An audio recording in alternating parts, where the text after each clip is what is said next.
আজকের যাত্রা বোলপুর শান্তিনিকেতন থেকে ঝাড়খণ্ডের হাঁসদিয়া। ভাগলপুরের কিছু আগেই হাঁসদিয়া স্টেশন হলো ঝাড়খণ্ডের শিল্পনগরী গোড্ডার গেটওয়ে।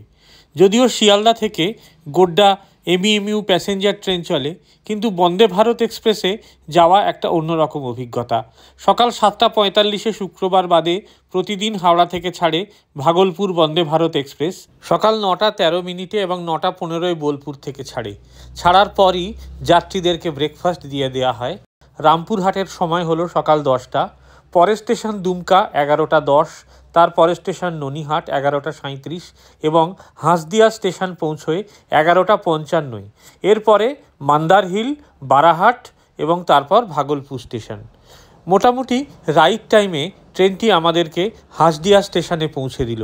একেবারেই গ্রামীণ স্টেশনের মতো, প্রায় জনমানব শূন্য বলা চলে। বন্দে ভারত থেকে জোনা 15-20 যাত্রী নামলেন।